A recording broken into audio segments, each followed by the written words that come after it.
The cornerstone of American freedom rests in an individual's right to express themselves. If there is no freedom of speech, there can be no freedom, especially if one isn't free to criticize his own government, which happens to be tightening the noose of tyranny around the necks of those who want to be left alone. Few things in history encapsulate the resilience, unity, hope, and struggle for that freedom than Francis Scott Key's 1814 Star-Spangled Banner, originally titled Defense of Fort McHenry. Yet, less than a half a century later, in the turbulent early days of the American Civil War, President Abraham Lincoln took bold, controversial, and outright criminal steps to do what he called preserving the Union. One of the most striking and still hotly debated examples of his wartime measures was the imprisonment of a man named Frank Key Howard. And the startling irony isn't lost on those who are rightly critical of a consistently hypocritical and evil government. You see, Frank was a Baltimore editor in the North during Lincoln's presidency, not in the South. And there's one other small detail some historians would like to forget. Newly minted Lincoln prisoner Frank Key Howard was the grandson of Francis Scott Key, the author of the Star-Spangled Banner. By 1861, Baltimore, Maryland, was a powder keg of divided loyalties. Although Maryland remained part of the Union, many of its citizens sympathized with the Confederacy. In April of that year, Confederate supporters in Baltimore attacked Union troops passing through the city in what became known as the Pratt Street Riot, leaving several dead and inflaming tensions. Lincoln, determined to keep Maryland from seceding and isolating Washington, D.C., declared martial law in parts of the state and authorized the suspension of the writ of habeas corpus, a cornerstone of civil liberties that protects against unlawful imprisonment. Frank Key Howard, the editor of the Baltimore Exchange, was a vocal critic of Lincoln's policies. In his editorials, he denounced the president's suspension of habeas corpus as unconstitutional and lambasted the federal government's decision to arrest pro-Confederate Maryland legislators, effectively preventing a vote on secession. On September 13, 1861, Howard was arrested by Union soldiers under the authority of General Nathaniel P. Banks. His offense? Writing editorials that questioned Lincoln's actions and criticized the military occupation of Baltimore. Howard was taken from his home at night and imprisoned without trial at Fort McHenry, the very site where his grandfather had penned the words to America's national anthem during the War of 1812, 47 years earlier. Howard's imprisonment carried a bitter irony. As he gazed out from the fort's ramparts, he could see the flag that inspired his grandfather's immortal lines. "Oh, say, does that star-spangled banner yet wave o'er the land of the free and the home of the brave?" For Howard, the sight was a cruel contradiction. To him, the Union flag no longer symbolized liberty but oppression, as he languished in a cell for expressing his views.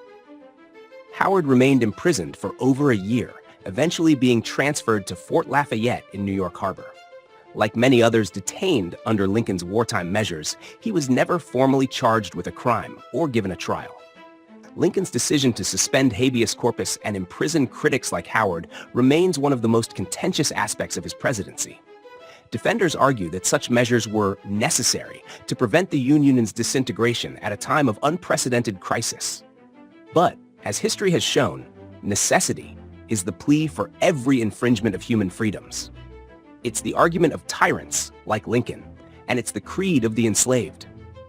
Tyrants want to convince you that, in order to secure freedom, you need to accept their despotism and oppression. In other words, they want you to believe that the pathway to liberty is through the tunnel of tyranny. Critics rightly contend that Lincoln's actions represented a serious overreach of executive power, setting a dangerous precedent for civil liberties in wartime. The despotic will rarely let a good crisis go to waste. And if they can use a crisis to trample on rights, what's to stop them from creating more crisis situations in order to remove rights altogether? In the years following the war, Howard published a scathing memoir, 14 Months in American Bastilles, in which he detailed his imprisonment and condemned Lincoln's actions as despotic. His account added fuel to the ongoing debate over the balance between national security and individual rights, a debate that echoes in American history to this day.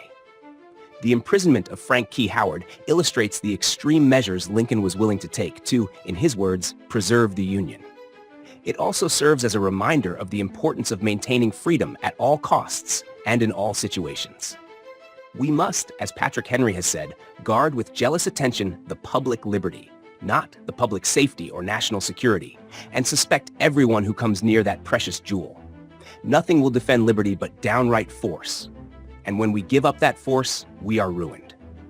But rather than guard freedoms from the jaws of political predators, history has shown that the U.S. government has opted to enshrine as gods those who would take those freedoms away.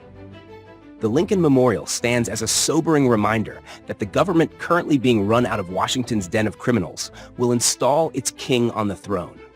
A king who will look down on and imprison every one of us should we dare to stand up and speak in opposition to the blatant tyranny that threatens to destroy this land.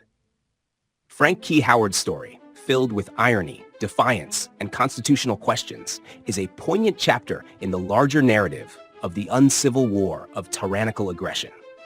Weigh in with your thoughts in the comments below. Do you think Abraham Lincoln was a hero or a villain? Should there be temples erected in his honor? Is it ever right to suspend American freedoms in crisis situations or for national security? Are politicians like Lincoln ever to be trusted? What was the real reason for the initiation of the Civil War? If you'd like to see more videos like this, subscribe now, hit the notification bell, like and share this video, and I'll see you in the next one.